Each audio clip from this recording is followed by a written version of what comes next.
Good day, viewers. This is TechMag TV News. My name is Stephanie Truter, and these are the headlines.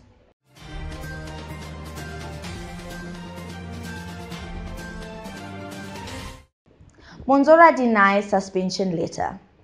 Civil registry officers to open during weekends and public holidays.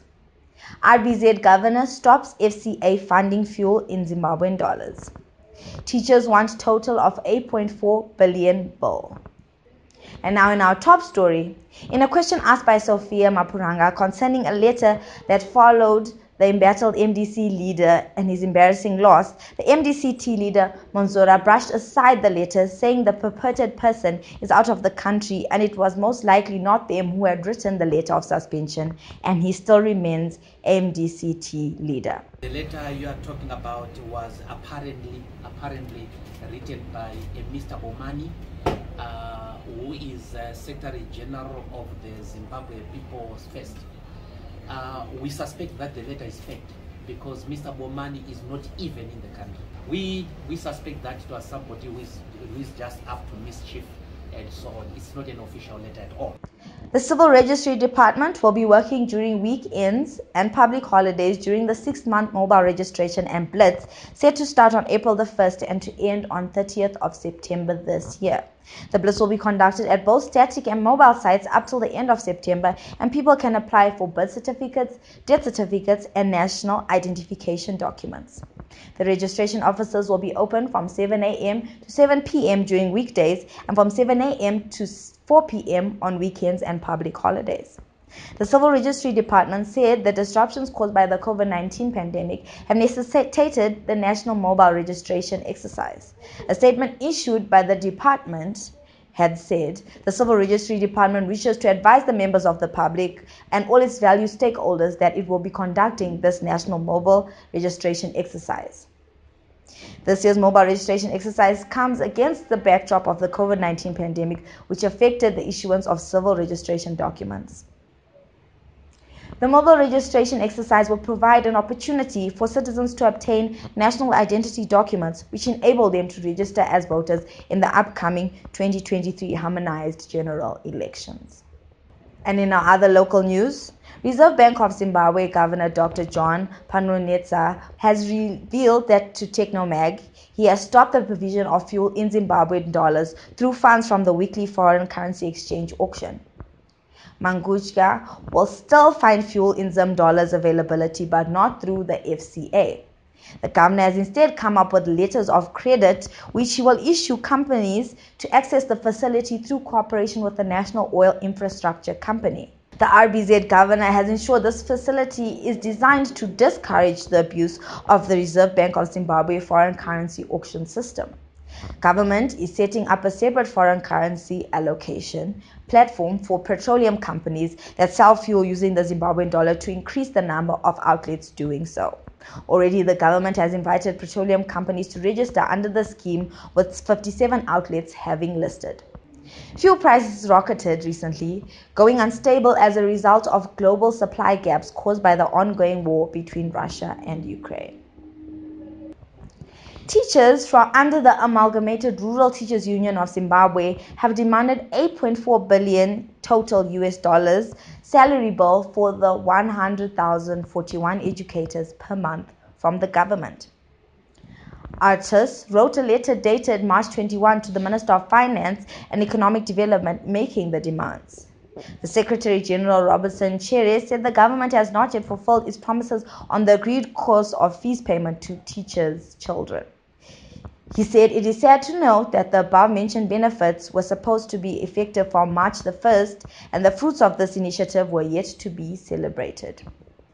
This comes following massive teacher strikes that took place when the schools opened for the first term, in which the educators cited incapacitation.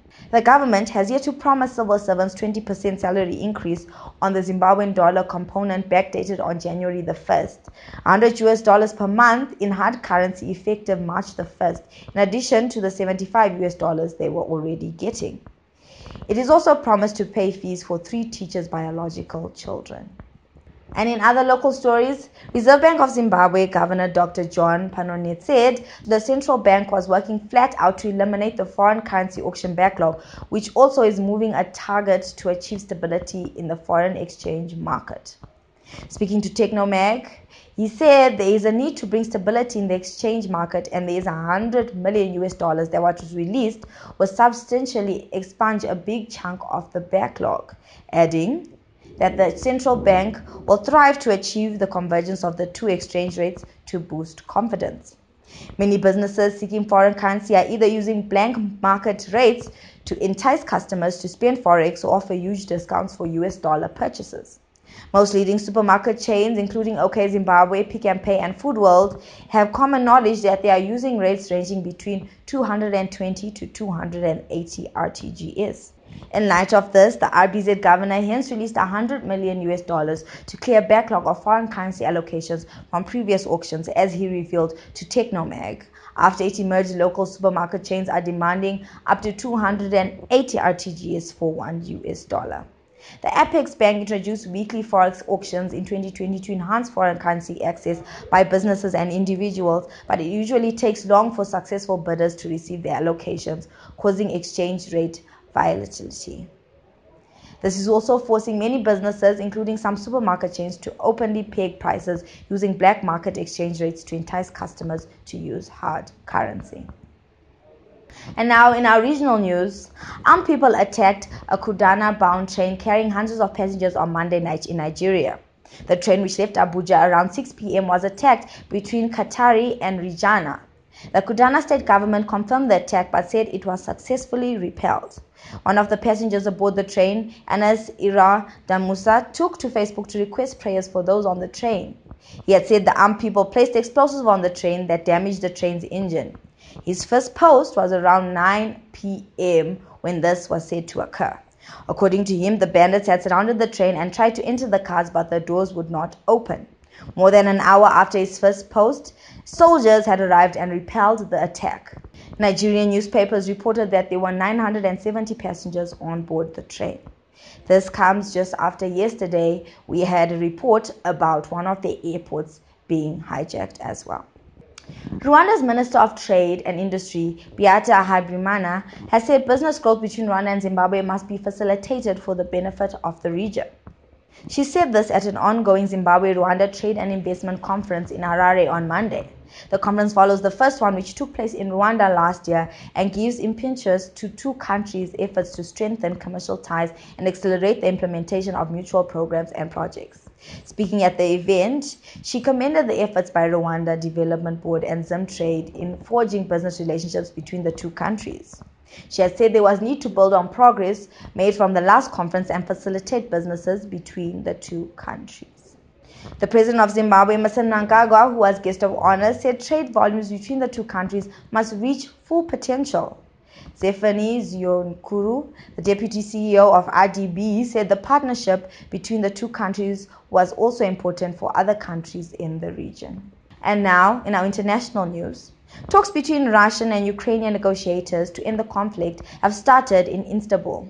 Addressing the negotiators, Turkish President Recep Tayyip Erdogan said both Russian President Vladimir Putin and Ukrainian President Volodymyr Zelensky are valuable friends.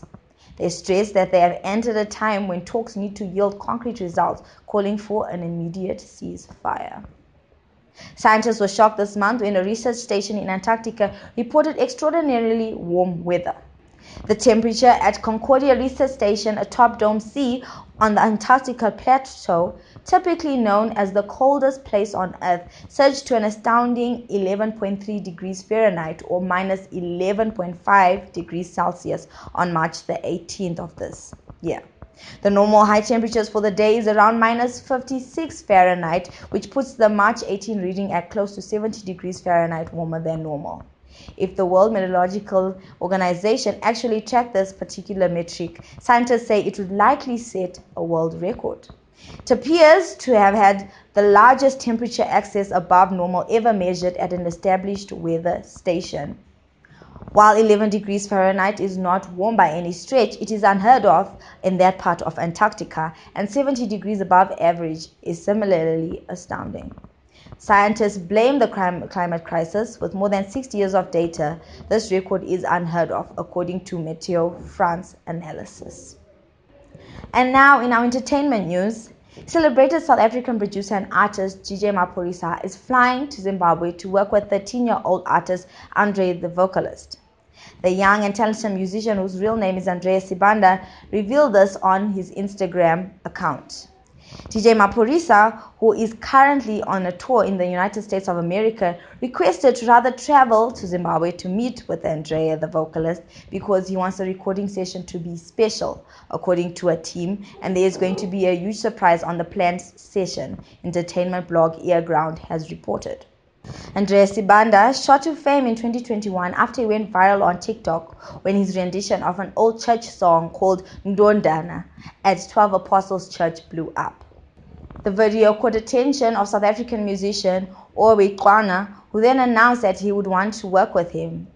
They then released a gospel collaboration that topped the gospel charts on Star FM. This has been TechMag TV News. Please share, like, and subscribe as we keep bringing you more top stories. Thank you for watching and see you next time.